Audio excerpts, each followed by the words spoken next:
Professional or amateur, it might seem obvious, but I guess it's really not for most people. Look, this is your choice. Amateur or professional, and then there's all these different gradients, levels of being a professional. How good of a professional? And I think a lot of people, first of all, never make it past amateur, and then once they become professionals, if they ever do, then they stop. Okay, I don't want that to be you. For 30 years now, I've been working on becoming a professional salesperson. I literally look at every engagement I have with a customer, whether it's e-commerce, retail, in person, on a telephone, over email, text, whatever. I'm always looking, how much do I know? What did I miss? What can I learn? You want to be a professional. Step in my world of constant observation and let me unveil to you hundreds of millions of dollars of tips and possibilities because you become a professional. Now, not just in this segment, but everything that we do at Cardone University and that we've created here over the last 25 years is set up to give you the secrets of a professional salesperson, a true professional, a master, and how you can become one. Look, even if you're selling isn't your primary career, even if selling as a salesperson is not the thing you do every day, don't just think of yourself like that. Okay, maybe you're a manager, maybe you're an entrepreneur, maybe you're the CEO, maybe you got a startup. You got to become a professional salesperson because if you don't understand what it takes to get a deal done, how can you hire a team of 1, 10, 100, or 1,000 to get the deal done? Okay, I said this to you earlier. Revenue. What is that? For the person that says they don't like sales, they're saying code, I don't like revenue. Do you like revenue? Do you like money? Do you like a top line? If so, you got to learn how to sell and you got to master it. You have to understand the entire cycle of sales, the psychology of the sale in order for you to get the most out of that role, that job, or other people so that you can wear your hat fully. I tell attendants in my seminars, okay, like this is a school that we created here in Miami. People come to this school. We hold something, sometimes 2 and 3, 4 times a month. People come down here to learn about all kinds of things.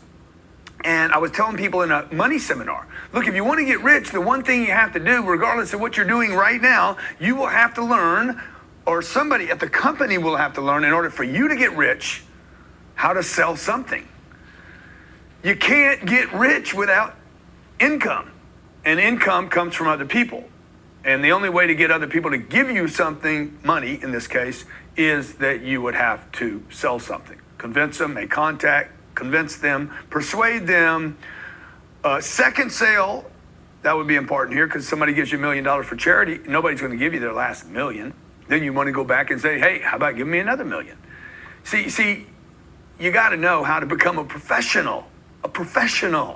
This is why so many people hate sales because they never become a professional, right? I'm going to hate fighting if I'm an amateur. I'm going to hate it because I'm probably going to get my head being donged on, and I'm going to get knocked out, and then I'm going to be like, I don't like that too much. I'd rather win, okay? So you got to become a professional. What I consider a professional salesperson, I became at the first level, first gradient, at the age of about 26 years old. I hated sales before this. Hated it. Was terrible at it. Made a commitment to what you're doing right now, educating myself every day. I would watch literally 30 minutes of video every day in the morning, 30 minutes at night. I would role play before I ever took a customer. And within months, not years, in months, I became a professional salesperson. Knew what people were going to say, could predict what they were going to say, knew what I was going to say. I had much more confidence. That's the position you have to put yourself in. I didn't know then that I would be running companies. I didn't know then that I would be negotiating $1 billion real estate transaction. I didn't know then that I would have hundreds of salespeople in that room right behind me that would be making sales calls and I could help them every day. I didn't know any of that. I just knew I needed to sell something this month.